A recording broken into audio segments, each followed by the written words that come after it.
தமிழ் மக்களுக்கு வணக்கம். மொழிப்போர் தியாகிகள் தினம் இந்த பெயரிலே நடந்த கூத்து. கூத்துன்னு தான் அத சொல்லணும். ஏன்னா ஸ்டாலின் ஒரு கருப்பு சட்டையை அணிந்து கொண்டு பொம்மை தானே அதுக்கு ஏதாவது சட்டையை மாட்டி விட வேண்டியது தான். இத்தனைக்கும் பார்த்தீங்கன்னாக்கா ஒரு முறை இப்போ கடந்த வாரம் பார்த்தீங்கன்னா, ஒரு விழாவுக்கு போயிருந்த ஸ்டாலின் அந்த சட்டைக்குள்ளே இருக்கக்கூடிய இந்த புது சட்டைக்கெல்லாம் குடுப்பாங்க தெரியுமா? ஒரு ஸ்ட்ராப் மாரி. அத கூட கழட்டாம வந்திருந்தார். சரியா?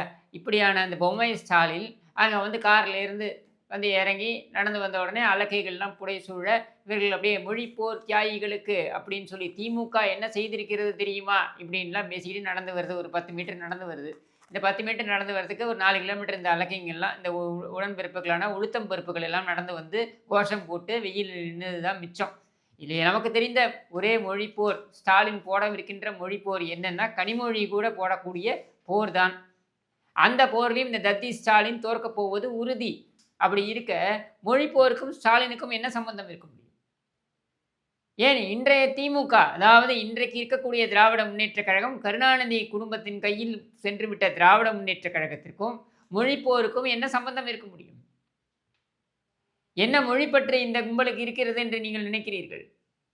எதுவுமே கிடையாது. இவங்களுடைய குடும்பங்கள் நடத்தக்கூடிய பள்ளிக்கூடங்கள் அனைத்திலும் பார்த்தீங்கன்னாக்க இந்தி கட்டாயம். அல்லது தமிழை மற்ற வகுப்புகளில், அதாவது தமிழ் வகுப்பு என்பதை தவிர்த்து மற்ற வகுப்பு நேரங்களில் தமிழ் பேசினால் கூட ஃபைன் போடுற அளவுக்கு தான், அபராதம் போடுகின்ற அளவுக்கு தான் இவங்களுடைய மொழிப்பற்று இருக்கிறது. ஏன் ஸ்டாலின் எடுத்துப்போமே, ஒரு 4 வரி எழுதி காமிக்க சொல்லுங்க தமிழ்ல. ஸ்டாலினுடைய தந்தை ஒரு வசனகர்த்தாவாக இருந்தார். கருணாநிதி ஒரு ஆவரேஜ் வசனகர்த்தா. எப்படி கிரேசி மோகன் இருந்தாரோ, கிரேசி மோகன் அளவுக்குலாம் திறமை கிடையாது கருணாநிதிக்கு. ஆனாலும் ஒரு ஆவரேஜ் வசனகர்த்தா. அப்படியாக இருந்த கருணாநிதிக்கு ஸ்டாலின் பிறந்தார். கருணாநிதி ஓரளவுக்கு தமிழ் எழுதுவார். அதனால் ஸ்டாலினுக்கும் மொழிப்பட்டிருக்கும், ஸ்டாலின் மகன் உதவாநிதிக்கும் மொழிப்பட்டிருக்கும், அவனுடைய மகன் இன்பநிதிக்கும் மொழிப்பட்டிருக்கும் என்று நாம் நம்ப வேண்டுமாம். ஏதோ இந்த குடும்பம் மொழிக்காக மிகப்பெரிய தியாகம் செய்தது போல 1938இல் நடராசன் முதலில் தியாகம் செய்தார். பட்டியலினத்தைச் சேர்ந்த சகோதரர். அவர்தான் முதல் தியாகம் செய்தது. அதற்கப்புறம் தாளமுத்து, இப்படி அந்த மொழிப்போர் தியாகிகளோட பட்டியல் போகும். அதில் இந்த கருணாநிதி குடும்பத்திற்கும் இந்த தியாகிகளுக்கும் என்ன சம்பந்தம் இருக்க முடியும்? இந்த மொழியை வைத்து பிழைப்பு நடத்தியவர்கள் இந்த கருணாநிதி குடும்பத்தினர்.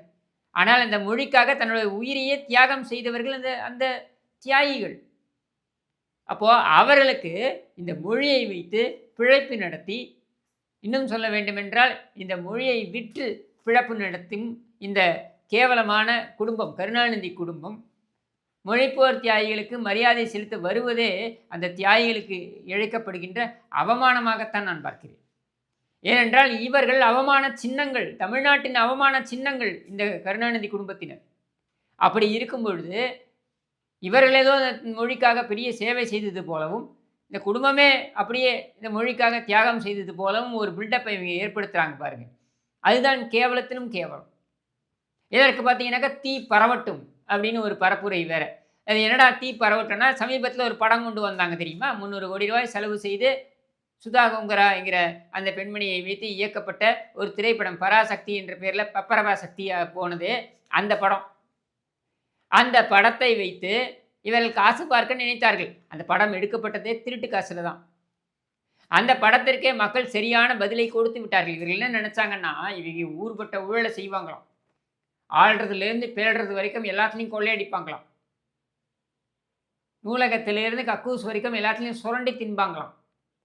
இப்படி இவர்கள் எல்லாத்தையும் திருடிட்டு அதற்கப்புறம் வந்து மக்களோட உணர்வை வைத்து பிழைப்பு நடத்துவார்களாம். அதாவது தேர்தல் வருகின்ற சமயத்தில் மக்களுடைய உணர்வை தூண்டி பிழைப்பு நடத்துவார்களாம். அப்பொழுதுதான் இவர்களுக்கு டெல்லியை எதிர்ப்போம், இந்தியை நாங்கள் எதிர்க்கிறோம், இந்தியை இங்கே உள்ளே வர விடமாட்டோம் இப்படின்ட்டுலாம். என்ன இது பேசி கொண்டிருக்கின்ற இதே தருணம் அந்த பேட்டரவுடி சேகர்பாபு இருக்கான் பாருங்க, அவனுடைய தொகுதிக்கு உட்பட்ட எந்தெந்த பகுதிகளில் மார்வாடிகள் அதிகம் இருக்கிறார்களோ அங்கெல்லாம் போய் பார்த்தீங்கன்னா இந்தியில் போஸ்டர் ஓட்ட வேண்டியது. ஸ்டாலின்கோ ஓட் தீஜியே அப்படின்னு வேண்டியது. அங்கே போய் இவங்க போயிட்டு பரப்புரை செய்ய வேண்டியது. ஆனால் வெளியில் வந்து பார்த்தீங்கன்னாக்கா இந்திய அரக்கியை எதிர்ப்போம் அப்படின்ட்டு. இதை கேட்டால் நாங்கள் திணிப்பதைத்தான் எதிர்க்கிறோம்னு. அப்படி திணிப்பு இருக்கும் பொழுது அதை எப்படி எதிர்க்க வேண்டும் என்று மக்களுக்கு தெரியும். ஒரு திணிப்பை எப்படி புறக்கணிக்க வேண்டும் என்று தமிழக மக்களுக்கு யாரும் கற்றுக் கொடுக்க வேண்டிய அவசியம் கிடையாது. உன்னுடைய வரலாறு என்ன? மிஞ்சி மிஞ்சி போனால் திமுகவின் வரலாறுன்னு நீ 75 ஆண்டு காலத்தை காண்பிக்க முடியும். ஆனால் இங்கே பல 100 ஆண்டுகளாக, இன்னும் சொல்ல வேண்டுமென்றால் பல 1000 ஆண்டுகளாக மக்கள் எந்த கலாச்சாரத்தை ஏற்க வேண்டும், எந்த கலாச்சாரத்தை புறக்கணிக்க வேண்டும், எந்த பண்பாட்டை ஏற்க வேண்டும், எந்த பண்பாட்டை புறக்கணிக்க வேண்டும், எந்த மொழியை ஏற்க வேண்டும், எந்த மொழியை கடந்து நம் தமிழை தூக்கி பிடிக்க வேண்டும் என்பதனை நன்கு தெரிந்து வைத்திருக்கிறார்கள். அதனால்தான் இன்றளவும் தமிழ் தழைத்தோங்குகிறது. ஆனால் தமிழை தூக்கி பிடிப்பவர்கள் எல்லாம் அவர்கள் அடக்கத்துடன் அவர்கள் வேலையை செய்து கொண்டிருக்கிறார்கள். மாறாக இந்த விளம்பர கிராக்கிகள், இவர்களை அப்படித்தான் சொல்ல வேண்டும், இந்த விளம்பர கிராக்கிகள் இந்த விளம்பரத்தை வைத்து தன் குடும்ப வளத்தை பெருக்கிக் கொள்ள வேண்டும் என்ற ஒரே காரணத்திற்காக இங்கே வந்து தமிழ் மொழி பற்று இருப்பது போல ஒரு வேஷத்தை போட வேண்டியது, இந்த வேஷத்திற்கு கூத்து கட்டுறதுக்கு ஒரு அல்லக்கை கும்பலையும் வைத்து கொள்ள வேண்டியது. இந்த இடத்துல தான் நம்ம கேட்க வேண்டியது, தமிழை நீ எந்த அளவுக்கு வளர்த்துருக்க?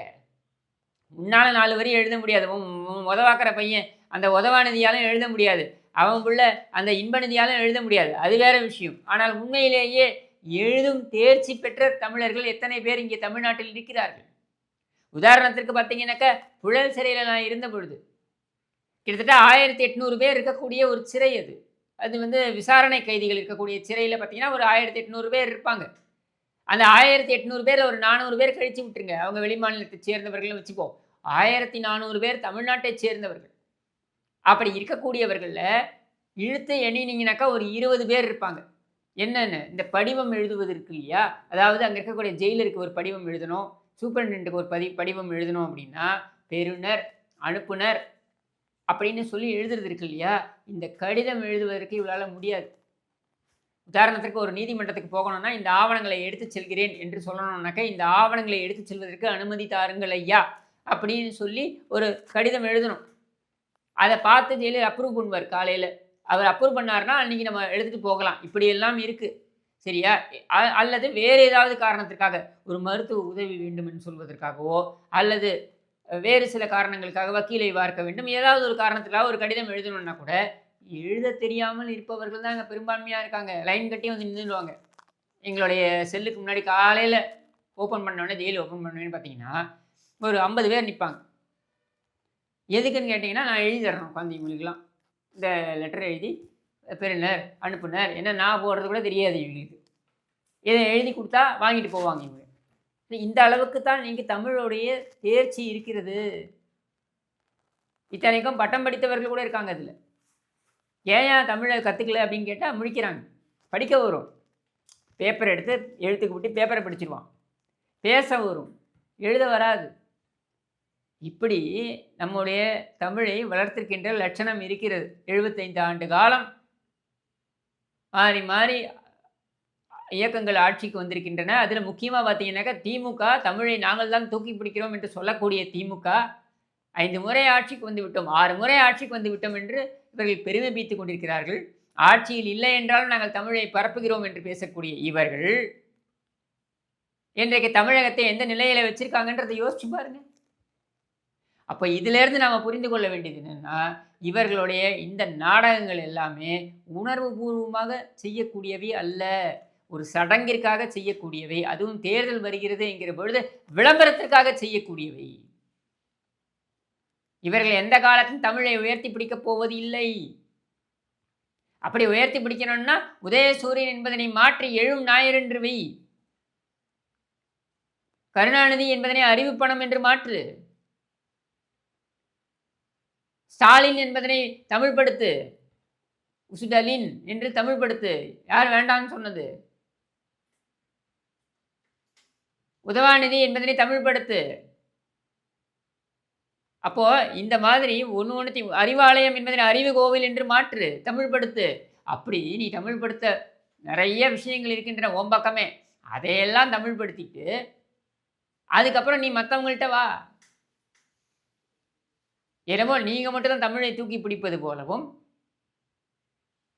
மற்றவர்களெல்லாம் தமிழை பாதிக்கின்ற அளவில் செயல்களில் ஈடுபடுவது போலவும் ஒரு ஒரு மாய தோற்றத்தை இவர்கள் ஏற்படுத்துகிறார்கள். இந்த மாய தோற்றத்தை ஏற்படுத்துவதற்கான ஒரே காரணம் என்னென்னா, இவர்கள் இந்த தேர்தலில் தங்களுடைய சாதனை என்று சொல்லி எதையும் சொல்லி கொண்டு போக முடியாது. சட்டமன்றத்தில் வேண்டுமானால் ஸ்டாலின் உதார விட்டு கொண்டிருக்கலாம். என்னென்னு நான் மிகவும் பெருமைப்படுகிறேன். எதற்காக? நான் நிறைய சாதித்திருக்கிறேன். என்ன சாதித்த? நானே சொல்லிக்கிறேன் சாதித்தேன்னு. அவ்வளோதான், கேட்டுட்டு போ.